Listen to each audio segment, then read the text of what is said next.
Hello students, how are you? Hope you all are fine at your home. We have discussed the brief introduction of your lesson Lost Spring. Today we are going to start the first part of this lesson Lost Spring. Sometime I found rupees in the garbage. So let's start this lesson. Let's start this lesson. Sometime I found rupees in the garbage. Why do you do this? I asked Sahib, from whom I encounter every morning, scrounging for gold in the garbage dumps of my neighborhood. जो poet जो writer हैं वो पूछ रही है कि तुम यहाँ पर क्यों करते हो ये सब।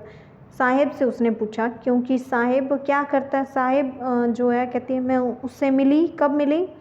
जब वो हमारे घर के पास पड़ोस में नेबर में कूड़ा करकट के ढेर में कोई गोल्ड ढूंढ रहा था। जैसे साहब left his home long ago, साहब ने अपना घर जो है बहुत काफ़ी टाइम से पहले छोड़ दिया था। Set amidst the green field of Dhaka, Dhaka में वो पहले रहते थे। कहाँ पहले जो रहते थे वो ढाका में रहते थे। His home is not even a distance memory, उसका जो घर है वो वैसे तो दूर है बट उसकी जो यादों में दूर नहीं है। There were many storms that swept away their field and homes and mothers tell him, his mother tell him, उसकी माता क्या बताती थी, उसे कहती थी कि वहाँ पर बहुत से स्टॉर्म आते थे, तूफान आते थे जो उनके घर और खेतों को बहा ले जाते थे। That's why they left looking for gold in the big city where he now lives, जहाँ वो इसलिए वो जो हैं बड़ी शहरों में कुछ गोल्ड ढूंढने के लिए आगे। गोल्ड का मतलब है इस लेसन में रोजगार, कुछ काम ढूंढने के लिए वो वहाँ पर आ गए बड़े शहरों में। I have nothing else to do he muttered looking away, उसकी तरफ वो ध्यान देते हुए कहा, बोलते हुए बड़बड़ाते हुए कहा कि मैं यहाँ पर कुछ नहीं कर रहा हूँ। गो to school I say glibly, realising immediately how hollow the advice must sound. उसने जो राइटर है वो कहती है कि मैंने कहा कि तुम स्कूल क्यों नहीं जाते, तुरंत ही जवाब दिया उसको, there is no school in my neighbourhood when they build one I will go. कहते साहेब ने कहा कि मेरे नेबरहुड में कोई भी स्कूल नहीं है, जब वो बनेगा तो मैं चला जाऊँगा। If I start a school will you come, जो कहती हैं अगर मैं स्कूल शुरू कर दूं क्या तुम आओगे। आई आस्क हाफ जोकिंग, कहते मैंने कुछ हंसते हुए पूछा। Yes he says smiling broadly, उसने अच्छी स्माइल देते हुए कहा हाँ ज़रूर आऊँगा। I few days later I see him running up to me, is your school ready. कुछ दिन बाद मैंने उसे अपनी तरफ भागते हुए देखा और उसने पूछा क्या तुम्हारा स्कूल रेडी हो गया। It takes longer to build a school I say embarrassed at having made a promise that was not meant. कहते राइटर जो है वो कहता है मैंने अपनी प्रॉमिस पर एम्बेरस होते हुए, कुछ शर्मिंदा होते हुए उसे कहा कि स्कूल बनने में काफ़ी टाइम लगेगा, जैसे कि उसकी बातों का कोई मीनिंग ही ना हो। But promise like mine abound in every corner for his black world, पर वो कहती है कि मेरे जैसे प्रॉमिस जो है इनसे बहुत लोग करके जाते हैं। After months of knowing him I ask him his name, कुछ महीनों के बाद, उसको जानने के कुछ महीने के बाद मैंने उससे नाम पूछा। साहिब आलम ही अनाउंस, उसने ये बताया कि साहिब आलम है उसका नाम। He does not know what it mean, वो नहीं जानता था कि इसका मीनिंग क्या है। If he know its meaning, अगर वो अपने मीनिंग उसका मीनिंग जानता होता, लॉर्ड्स ऑफ द यूनिवर्स उसका मीनिंग होता है इस यूनिवर्स के भगवान। He would have hard time believe it, उसके पास कुछ टाइम होता इसमें बिलीव करने का। Unaware of what his name represent he roam the street with his friends and army of barefoot boys who appear like the morning birds and disappear at noon।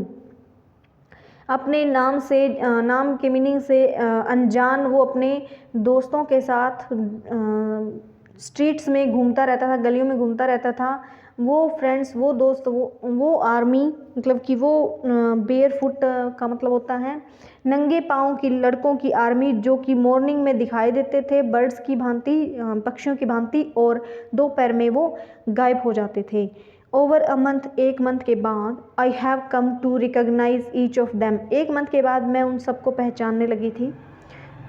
Y are not you wearing chappals, ask one, किसी एक ने पूछा कि क्या तुम लोग चप्पल क्यों नहीं पहनते, मतलब फुटवियर क्यों नहीं पहनते। My mother did not bring them down from the self, he answer simply, उसने आसानी से आंसर दिया कि मेरी माता उनको मेरे लिए नहीं लेकर आती, अपने लिए चप्पल्स नहीं लेकर आते हैं। Even if she did he will throw them off, अगर वो ले भी आए तो वो उनको फेंक देते हैं। Ads another who is wearing shoes that do not match, दूसरे ने ये बात कहते हुए कहा जिसने वो शूज़ पहन रखे थे जो मैच नहीं करते थे, मतलब एक में कोई और था, दूसरे में कोई और, दूसरे पैर में कोई और था। When I comment on it he suffers his fit and says nothing, जब मैंने उस पर कमेंट किया तो उसने कुछ भी जवाब नहीं दिया। I want shoes says a third boy who has never oven a pair all his life, एक दूसरे ने जवाब दिया जिसने कभी जूते के जोड़ी जो है पहनी भी नहीं थी अपनी लाइफ में, उसने कहा मैं शूज़ चाहता हूँ, मुझे शूज़ चाहिए। Travelling across the country I have seen children walking barefoot in cities, in village roads. It is not lack of money but a tradition to stay barefoot is one explanation. वो एक कारण बताती हैं इनके barefoot होने का, इनके नंगे पाँव होने का, बिना मतलब शूज़ के। तो वो कहती है कि कहते मैंने पूरी कंट्री में घूमकर देखा है, जो बच्चे हैं वो इसी तरह बेयरफुट घूमते रहते हैं, उनके पास कोई भी सिटीज़ या विलेज रोड्स में, मतलब ऐसे बच्चे घूमते रहते हैं, उनके पास पैसे तो है, पैसों की कमी नहीं है कि चप्पल खरीदने के लिए पैसे नहीं है, बट पैसे तो है, लेकिन उनका एक ट्रेडिशन बन चुका है, ये एक उनकी आदत बन चुकी है, उनकी एक परंपरा बन चुकी है बेयरफुट रहने की। I wonder if this is only an excuse to explain away perceptual state of poverty. वो कहती है कि दूसरी एक्सप्लेनेशन क्या है कि हो सकता है कि ये एक पॉवर्टी का कारण हो, गरीबी का भी कारण हो सकता है। I remember a story a man from UDP once told me, एक कहती मुझे एक कहानी याद है, एक मैन UDP से था जिसने मुझे बताई थी ये कहानी। As a young boy he would go to school past an old temple where his father was a priest.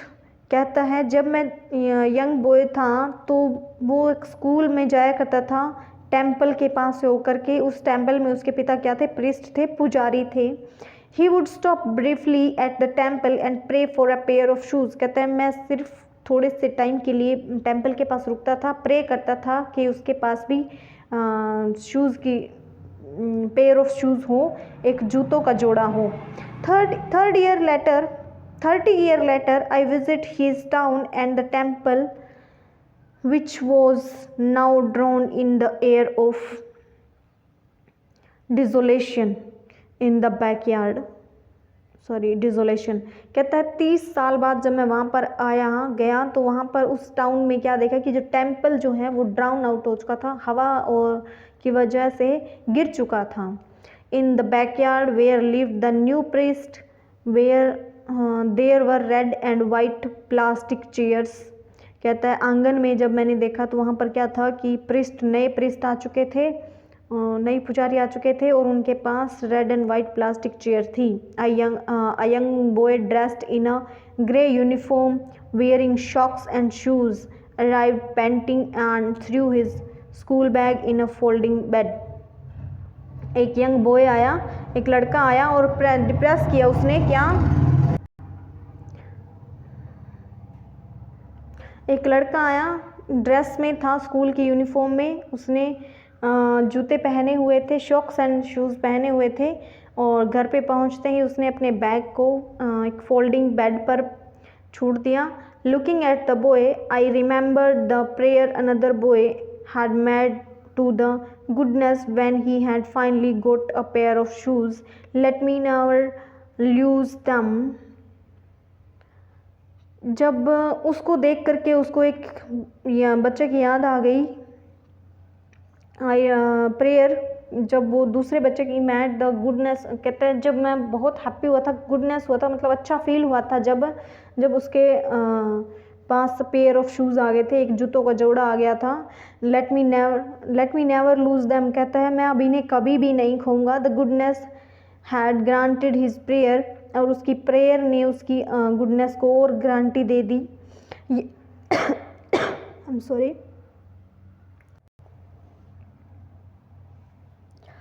Young boy, like goodness had granted the pair. Young boy, like the son of the priest, now wore shoes. कहते हैं कि उसके जैसा young boy जो है अब shoes पहनने लगे हैं. But many other like the rag pickers in my neighbourhood remain shoeless. But क्या मैं बहुत से बाकी जो रैग पिकर्स हैं, रैग पिकर्स मतलब जो कूड़ा बीनने वाले लोग हैं, वो मेरे नेबरहुड में, पड़ोस में बिना शूज़ के रहते हैं. My acquaintance with the barefoot rag pickers leads me to Seemapuri, a place on the periphery of Delhi, yet miles away from it. Metaphorically, कहते हैं मेरी क्वांटस, मेरी जो उनको जानने की जो इच्छा थी वो रैग पिकर्स के बेयर फुट मतलब नंगे पाँव रैग पिकर्स जो थे वो मुझे सीमापुरी तक ले गई. और वहाँ पर जो सीमापुरी कहाँ पर, एक प्लेस है जो दिल्ली के बाहरी सीमा पर स्थित है और दिल्ली से कुछ ही दूरी पर है. मेटाफोरिकली मतलब उसको वैसे देखें तो कुछ ही माइल की दूरी पर है. Those who live here are squatter who come from Bangladesh back in 1971. जो वहाँ पर वो लोग रहते थे वो वहाँ पर रिफ्यूज़ी थे, एक तरह से बांग्लादेश से आए हुए थे 1971 के वॉर में. Sahib still is but it is no longer empty. Sahib's families among them, Sahib की जो फैमिली थी वो भी उनमें से एक थी. Seemapuri was then a wilderness. Seemapuri जो है अब बहुत बड़ी मतलब विल्डरनेस हो गई, फैल गई. It still is but it is no longer empty, but अब ये जो है खाली नहीं रही. In structures of mud with roofs of tin and tarpaulin devoid of sewage, drainage and raining water live 10,000 rag pickers. अब वहाँ पर क्या है, 10,000 रैग पिकर्स रहते, कूड़ा पीने वाले लोग रहते हैं. तो उनके घर जो हैं उसने वहाँ बताया कि ड्रेन मिट्टी हैं और उनकी छतें जो है टिन और मतलब टारपोलिन से बनी हुई हैं और सीवेज है, ड्रेनेज सिस्टम है वहाँ पर. They have lived there for more than 30 years without an identity, without permits, but with ration cards that get their names on voters list and enable them to buy grain. वो वहाँ पर रह रहे हैं बिना किसी आइडेंटिटी के, अपनी कोई भी आइडेंटिटी उनकी नहीं है वहाँ पर रहने की, बट ना ही कोई उनको परमिशन मिली हुई है वहाँ पर रहने की. लेकिन सिर्फ उनके पास राशन कार्ड है जिसके अकॉर्डिंग उनको वोट डालने का अधिकार भी है और वोटर लिस्ट में भी उनका नाम है और इसके कारण उन्हें अनाज मिल जाता है. Food is more important for survival than an identity. Identity की बजाय, एक पहचान की बजाय खाना जो बहुत ज़्यादा इम्पोर्टेंट है. If at the end of the day we can feed our families and go to bed without an arching stomach, we would rather live here than in the field that gives us no grain, says a group of women in tattered saris when I ask them why they left their beautiful land of green field and river.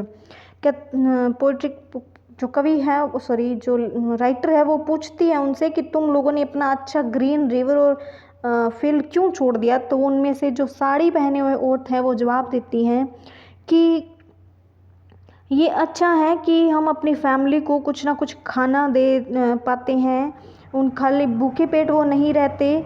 और जो वहाँ पर जो खेत थे उनके वो उन्हें कोई अनाज नहीं मिलता था, नो ग्रेन, उनको कोई अनाज नहीं मिलता था।